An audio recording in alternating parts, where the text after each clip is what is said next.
Hello guys, আসসালামু আলাইকুম সবাইকে। কি অবস্থা সবার? আই হোপ কি প্রত্যেকেই খুব ভালো আছো।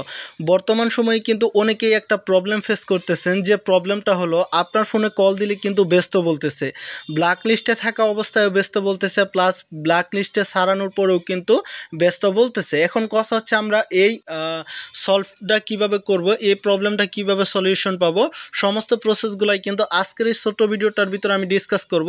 তাহলে কিন্তু আপনারা বিষয়গুলো ক্লিয়ারভাবে বুঝতে পারবেন। অনেকেই আপনারা ভিডিও টেনে হেসড়ে ভিডিও দেখেন, আর এখান থেকে কিন্তু আপনারা সঠিকভাবে কাজটা করতে পারেন না। মূলত আজকের এই ছোট্ট ভিডিওটার ভিতরে আমি দেখাবো কিভাবে এখান থেকে কিভাবে কি করবেন, সমস্ত প্রসেসগুলাই দেখবো। এর জন্য আজকের এই ছোট্ট ভিডিওটা ফার্স্ট ও লাস্ট পর্যন্ত দেখবেন। চলুন আমরা সেই মূল ভিডিওতে চলে যাই।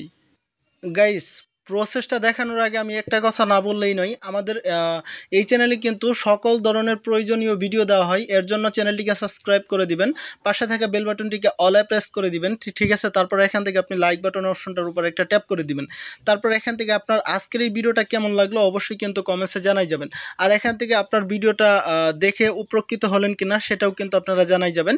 এখান থেকে সরাসরি এই সলভটা করার জন্য যে কাজটা করতে হবে, আপনি কিন্তু প্রত্যেকটা সিমেই করতে পারবেন। রবি, এয়ারটেল, গ্রামীণ, বাংলালিংক, টেলিটক, টোটাল কিন্তু আপনি 5টা সিমেই কিন্তু এই সমস্যাটা সলভ করতে পারবেন। এটা করার জন্য আমাদের যে কাজটা করতে হবে, এইখান থেকে আমাদের যে কাজটা করতে হবে, সরাসরি এখান থেকে আমাদের *21 স্টার, তারপর এখান থেকে কিন্তু আমাদের ইয়েটা দিতে হবে, আমরা কোন সিমে ডায়াল করব, ঠিক আছে। আমাদের যে সিমে প্রবলেম হয়, ধরেন আপনার বাংলা লিঙ্ক সিমের প্রবলেম হলো, তাহলে আপনার বাংলা লিঙ্কটা বাংলা লিঙ্ক 019 বসাই দিতে হবে। গ্রামীণের প্রবলেম হলে 017, এয়ারটেলের প্রবলেম হলে 016, আপনার যে সিমে ইয়ে হয়, ঠিক আছে, সেই ইয়েটা বসাই দিবেন।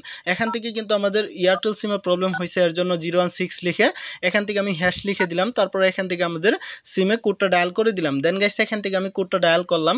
ডায়াল করার সাথে সাথেই কিন্তু আমাদের এটা কিন্তু দেখেন, এখানে কিন্তু আমাদের কল ফরওয়ার্ডিং দেখাচ্ছে, ঠিক আছে। এখানে কিন্তু আমাদের এটা কিন্তু চালু হয়ে গেছে। এখন আমাদের যে কাজটা করতে হবে, এখান থেকে আরেকটা কোড টাইপ করতে হবে, ঠিক আছে। অনেকেই কিন্তু এরকম ইয়েটা করে ফেলেন। এখন কথা হচ্ছে, এখান থেকে আমরা প্রত্যেকটা সিমে আমাদের কল আসাটা চালু করব কিভাবে। আপনি যখন এই কোডটা ডায়াল করবেন, আপনার এই কোডটা ডায়াল করার সাথে সাথে কিন্তু আপনার সিমে যেই ফোন করবে তখনই কিন্তু তাকে ব্যস্ত বলবে, ঠিক আছে।